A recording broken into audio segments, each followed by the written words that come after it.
Stock में आपका स्वागत है। सर बात करते हैं एक इलेक्ट्रॉनिक मैन्युफैक्चरिंग एक ईएमएस कंपनी के ऊपर। और जो कंपनी है वो है इलेक्ट्रॉनिक मैन्युफैक्चरिंग का काम करती है। किस में भी काम करती है? डिफेंस में भी काम करती है। ठीक है, तो एक इलेक्ट्रॉनिक कंपनी है। और यहाँ अगर आप थोड़ा सा अगर देखें तो ये देखिए जो सर्विस ऑफरिंग करती है वो आप देखिए इलेक्ट्रॉनिक मैन्युफैक्चरिंग सर्विस प्रोवाइड कराती है। PCB fabrication, software design development, circuit board assembly, hardware design service and concept to product development, host interface development and consult custom built electronic system.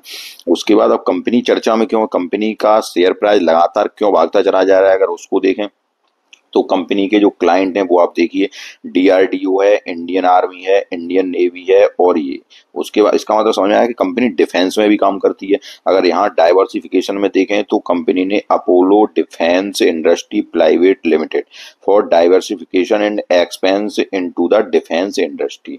तो कुल मिला के अगर हम बात करें तो कंपनी जो इलेक्ट्रॉनिक मैकेनिकल सॉल्यूशन प्रोवाइड कराती है तो ये किसमें? डिफेंस में भी कंपनी काम कर रही है। इसी वजह से कंपनी का जो शेयर प्राइस है वो लगातार ऊपर की ओर जा रहा है। अगर आज के दिन की बात करें तो आज के दिन 2% की नेगेटिविटी के साथ क्लोज हुआ और 197 रुपए पे क्लोज हुआ। अब हम देखते हैं कि क्या कंपनी का यहाँ से शेयर प्राइस कहाँ तक जा सकता है, कितनी क्या उम्मीद हो सकती है, क्या स्टॉक सस्टेन कर सकता है इस तेजी को। तो बात करते हैं अपोलो माइक्रो सिस्टम। और हाँ, कल के दिन मैंने आपको एक शेयर दिया था, सी का शेयर बताया था मैंने, सी का इंटरप्लास्ट। अगर आज के दिन की बात की जाए तो उसमें 10% तक की तेजी आई। सर मैंने कल के दिन के वीडियो में ही कहा था कि जब किसी स्टॉक में तेजी आती है, ठीक है सर, जब तेजी आती है, क्यों काफी लोग होते हैं वो ये कहते हैं कि सर अब स्टॉक ऊपर की ओर जा रहा है, सर अब स्टॉक ऊपर की ओर जा रहा है, हम नीचे आएगा तब हम वेट करेंगे। अब यहाँ पे स्टॉक फिर डला रहता है और वो फिर कंसोलिडेट करता है। ठीक है, अब क्या होता है कि तब आप जी समझिए कि जब ऊपर स्टॉक गया तो वहां पे किसने फायदा उठाया? बड़े प्लेयर ने फायदा उठाया, यहाँ पर बेचा, नीचे आया स्टॉक, यहाँ कंसोलिडेट किया, फिर यहाँ कंसोलिडेट कितने दिन तक करता है तो वो पता नहीं रहता है। ठीक है, अब अगर हम बात करें जब स्टॉक ऊपर की ओर जाता है तो जब ऊपर की ओर जा रहा है तो स्टॉक नई नई ब्रेकआउट जब करता है और नई ब्रेकआउट करता है तो स्टॉक में तेजी आती है और वहां से वो स्टॉक डबल ट्रिपल और होता चला जाता है। अब सीका की बात करें तो सीका को ही देखें तो पिछले 10 दिनों के अंदर, ठीक है सर, पिछले 10 दिनों में मैं 2 बार सीका वीडियो बना चुका हूं और 10 दिनों के अंदर ही देखा जाए तो स्टॉक लगभग 40 से 50% तक का रिटर्न दे चुका है। अब क्या समझ रहे हो कि तेजी यहाँ रुक रही है स्टॉक की? नहीं रुक रही है, अभी भी स्टॉक आज के दिन 1500 के ऊपर क्लोजिंग दी है। बहुत जल्दी स्टॉक आपको 1800 की रेंज में दिखाई देने वाला है, सीका इंटरप्लांट सिस्टम। ठीक है सर, तो कल के दिन का अगर आपने वीडियो नहीं देखा हो तो उसको देख सकते हैं। और आज के दिन हम बात करते हैं तो अपोलो माइक्रो सिस्टम पे बात करते हैं। अब कंपनी देखें तो मार्केट कैप कंपनी का कितना, एक 6000 करोड़ का मार्केट कैप है, एक स्मॉल कैप कंपनी है। अगर पी रेशियो की बात की जाए तो पी रेशियो यहाँ से स्टॉक का 1 से 5 पे चल रहा है। ठीक है सर, हाई कितने का लगाया? हाई 2 से 12 का लगाया। और अगर यहाँ पे देखते हैं आरओसी देखें कंपनी की, रिटर्न ऑन कैपिटल इक्विटी और रिटर्न ऑन एम्प्लॉयड कितना है आपका? 14.5 का और 10.2 का। ये अमूमन कितना 15 से ऊपर जब होते हैं, ठीक है, तो बहुत अच्छे माने जाते हैं। लेकिन अगर आप कहें कि 10 या यहाँ तो 15 के आसपास है लेकिन ये 10 का है तो देखते हैं ये भी थोड़ा ऊपर हो जाएगा, लेकिन ठीक ठाक है। अगर पीई रेशियो की बात करें तो पीई रेशियो 3.24 का है, जो कि ये बता रहा है कि स्टॉक थोड़ा सा महंगा है।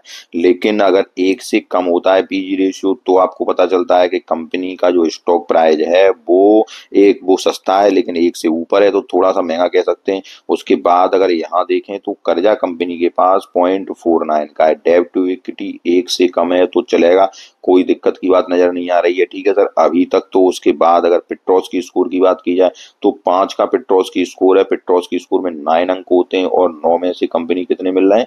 5 अंक मिल रहे हैं। ठीक है सर, तो इस कंपनी को हम कह सकते हैं कि औसत से ऊपर की कंपनी है। ठीक है, एक औसत श्रेणी से ऊपर की कंपनी है और ये भी अभी तक कंपनी में कोई भी ऐसी प्रॉब्लम नजर नहीं आई जिसको कि हम कह सकें कंपनी का फंडामेंटल कमजोर है।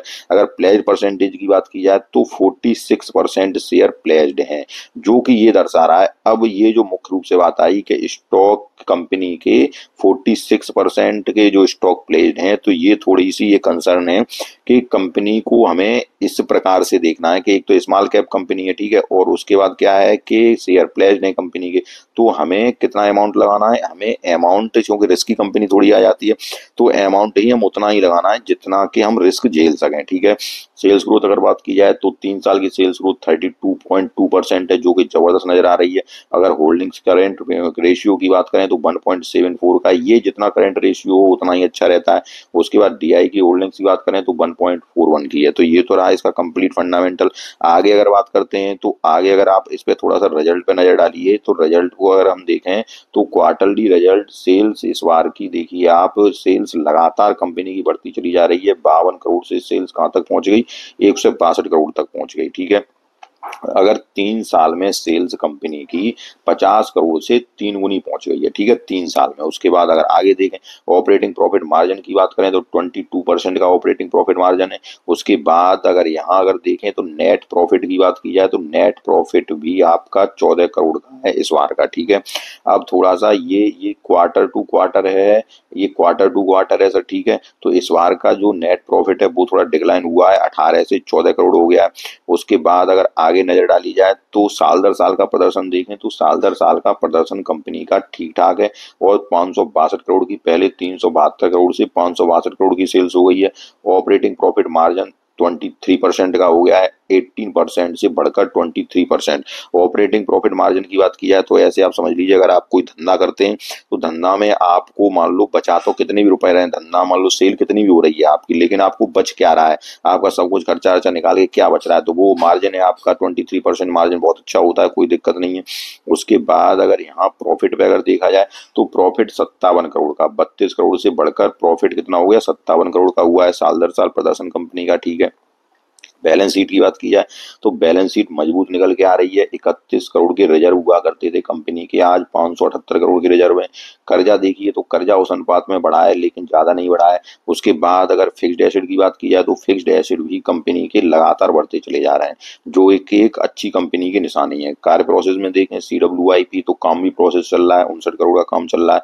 जब ये कंप्लीट हो जाएगा तो ये पूरा आ जाएगा किसमें, फिक्स्ड एसेट में बदल जाएगा। उसके बाद अब आते हैं रेशियो पे। अगर रेशियो की बात की जाए तो ये रेशियो एक 90 डेज के अंदर आते हैं। अगर 90 डेज के अंदर अगर कंपनी के कामकाज, इनसे रेशियो से अगर आपको मैं समझाऊं तो ये कंपनी के कामकाज थोड़ा पता चलते हैं, कंपनी किस प्रकार से काम धंधा कर रही है, मतलब किन से देनदारों से पैसा ले रही है, उसके बाद काम कर रही है, इन्वेंट्री बना रही है, इन्वेंट्री को सेल्स में परिवर्तित कर पा रही है, उससे जो पैसा कमा रही है उस पैसे को देनदारों को समय पे दे पा रही है। तो ये सारा कुछ debtor days, inventory days, days payable में आ जाता है। ये 90 डेज के अंदर जब होते हैं तो ज्यादा बेस्ट होते हैं, ठीक है सर। तो यहाँ से कंपनी के सारे कामकाज का पता चल जाता है। उसके बाद शेयर होल्डर पैटर्न पे थोड़ा नजर डालूं, इसको थोड़ा सा आप देखिए तो यहाँ पे प्रमोटर की होल्डिंग्स जो है इस बार कितनी है, इस बार 50.65। मार्च में कितनी थी प्रमोटर की होल्डिंग, 55.12। इस बार कितनी हुई, 50.65, ठीक है। प्रमोटर की होल्डिंग कम हुई तो क्या ये गलत निशानी है, लेकिन यहाँ थोड़ा सा नीचे अगर हम देखेंगे तो FII की होल्डिंग देखिए आप 0.93, ठीक है। 0.93 से बढ़कर कितनी हो गई, 6.58। यहाँ से देखिए आप 0.19, थोड़ा और वर्ड डालूं यहाँ और देखिए, जब ये FII की होल्डिंग्स यहाँ बढ़ी थी, थोड़ा मैं चार्ट पे भी समझाऊंगा आपको। जब FI होल्डिंग्स 2023 में 0.17, फिर आई 2023 में 5 पॉइंट, फिर आई यहाँ 6 पॉइंट बढ़ी। अब यहाँ पे मैं चार्ट पे और लेके चलूंगा आपको, तब देखना कि स्टॉक का शेयर प्राइस, कंपनी का शेयर प्राइस एकदम अचानक ऊपर की ओर आया था। कहाँ पे, जब ये FI ने बाइंग आई थी, ठीक है। उसके बाद बाइंग के बाद फिर सेलिंग आई, फिर सेलिंग के बाद अब ये देखिए आप फिर पॉइंट यहाँ से FII ने लगातार होल्डिंग बढ़ाई, 0.19, 0.74, 0.93 और अब 6.58। ये जून का डेटा आ गया है, ठीक है सर। उसके बाद पब्लिक की होल्डिंग देखें, अब यहाँ गौर करिए आप, पब्लिक की होल्डिंग देखिए आप 0.43, 3.82 से घटी 43.29, फिर और घट गई 43.60, फिर और घट गई 41। जब पब्लिक की होल्डिंग्स घटती है किसी स्टॉक में, आप किसी स्टॉक का चार्ट उठा के देखें, इसका ही हम बात करेंगे, चार्ट पे देखेंगे, जब पब्लिक की होल्डिंग्स लगातार घट रही हो, FII की होल्डिंग्स बढ़ रही हो या प्रमोटर की होल्डिंग्स बढ़ रही हो, तो स्टॉक आपका ऊपर की तरफ जाने का इंतजार कर रहा है। थोड़ा सा आप बस धैर्य रखिए आप स्टॉक में, स्टॉक प्राइस अचानक ऊपर की ओर जाएगी, ठीक है। तो ये एक अच्छे स्टॉक की निशानी है और स्टॉक आपको बहुत जल्दी ऊपर की ओर जाता ही दिखाई दिखाई देगा। जैसे ही 212 को क्रॉस करेगा, 212 को क्रॉस करने के बाद स्टॉक बहुत जल्दी आपको 250 और 200 300 की रेंज में जाता हुआ दिखाई देगा। तो इस स्टॉक पे आप नजर गड़ा के रखिए, लेकिन ध्यान रखिए परसेंटेज प्लेज्ड है, तो आपको पैसा उतना ही रखना है जितना कि आप रिस्क झेल सकें इस बात का। क्योंकि ये स्टॉक जब चलता है, ठीक है, तो ऊपर ही चलता ही चला जाएगा, ऊपर ही चलता ही चला जाएगा, लेकिन जब रुकेगा तो फिर ये रुक जाएगा कुछ दिनों के लिए। तो वहां फिर आपको, अगर आप रुकने पे तैयार होते हैं तो फिर आपको कोई प्रॉब्लम नहीं है, ठीक है। अब स्टॉक की हम थोड़ा सा टेक्निकल पे चलते हैं, टेक्निकल क्या कहता है कंपनी का, उसके बाद हम आगे बात करते हैं। हमारे स्टॉक के चार्ट पे अगर चार्ट को देखें तो ये स्टॉक, ये जो लाइन है, ये जो पैटर्न वाली ये लाइन है, इसके लाइन के ऊपर ही स्टॉक टिका हुआ है अभी। कहाँ पे? 197 पे, ठीक है। जब तक ये स्टॉक इस लेखा के ऊपर है तब तक मजबूत ही है, ठीक है। लेकिन नीचे भी आने पर कोई दिक्कत की बात नहीं है, नीचे आए स्टॉक आप उठाते जाइए, ठीक है। अगर इस प्राइस से 195 से नीचे जैसे निकलेगा तो स्टॉक हो सकता है थोड़ा सा आपको और परेशान करे, फिर स्टॉक नीचे की तरफ जाए। कहाँ पे? ये इस तरफ 193 के आसपास, या इतना ही जाएगा सर, 190 के आसपास इतना हो सकता है। प्रेशर में क्यों प्रेशर है? क्यों प्रेशर, तो आप जानते हैं इजराइल और ईरान का युद्ध चल रहा है, भयंकर युद्ध छिड़ा हुआ है दोनों में। तो अगर प्रेशर की सिचुएशन आती है तो स्टॉक आपको 190 के आसपास चला जाए, ठीक है। तो इसमें आपको घबराने की बात नहीं है, नीचे उठाना स्टॉक को शुरू कर दीजिए। स्टॉक में रैली आनी स्वाभाविक है, ठीक है। क्यों आनी स्वाभाविक है? मैं डेटा को देख के बात करता हूँ और मैं डेटा को देखकर ही आपको बता रहा हूँ, ठीक है। स्टॉक में रैली आ सकती है जब ये स्टॉक इस प्राइस से ऊपर निकलेगा। कितनी से? 212 से ऊपर निकलेगा, ठीक है। 212 के ऊपर सस्टेन होगा स्टॉक, आपको सीधा 250 या 300 की रेंज में, 250 से 300 की रेंज में दिखाई देगा, ठीक है। एक फंडामेंटली ठीक ठाक स्टॉक है, ठीक ठाक ही कह सकते हैं। रिस्की इसलिए थोड़ा कह रहे हैं कि प्लेज परसेंटेज है और 46% की प्लेज परसेंटेज है। तो आपके पोर्टफोलियो का साइज मुझे नहीं मालूम है, तो आपको रिस्क अपना खुद ही मैनेज करना है। लेकिन स्टॉक यहाँ से आपको चार्ट के अनुसार भी, टेक्निकल के अनुसार भी, स्टॉक आपको यहाँ से ऊपर की ओर ही जाता दिखाई देना चाहिए, ठीक है। और अगर आपको जानकारी लेनी है तो अपने फाइनेंशियल एडवाइजर से बात कीजिए। हाँ, मैं अपना एक व्हाट्सएप ग्रुप और शुरू कर रहा हूँ बिलोच, और आपको इसमें एक लिंक दे दिया जाएगा डिस्क्रिप्शन में, जिससे कि आप व्हाट्सएप ग्रुप पे ज्वाइन हो सकते हैं और बिल्कुल फ्री ऑफ कॉस्ट रहेगा। कोई उसमें कोई व्हाट्सएप ग्रुप, कोई फीस की कुछ नहीं है, फ्री ऑफ कॉस्ट है, जिसमें कि आप ज्वाइन हो सकते हैं, ठीक है सर, अगर आप ज्वाइन होना चाहते हैं तो। लेकिन स्टॉक अपोलो माइक्रो सिस्टम पे आप नजरें गड़ा के रखिए, स्टॉक आपको बहुत जल्दी ऊपर जाता हुआ दिखाई देगा। तो आज मैंने अपोलो माइक्रो सिस्टम के ऊपर बात की, और अगर स्टॉक आपको पसंद आया हो, अगर आपको वीडियो पसंद आया हो तो वीडियो लाइक कीजिए, चैनल को सब्सक्राइब कीजिए। और अगर आप व्हाट्सएप चैनल से जुड़ना चाहते हैं, फ्री ऑफ कॉस्ट है, अगर उससे जुड़ना चाहते हैं जिसपे कि मैं रेगुलर मार्केट की अपडेट और कुछ स्टॉक्स आपको बताया करेंगे, तो आप उसमें ज्वाइन हो सकते हैं। मिलते हैं नेक्स्ट वीडियो में, तब तक के लिए नमस्कार।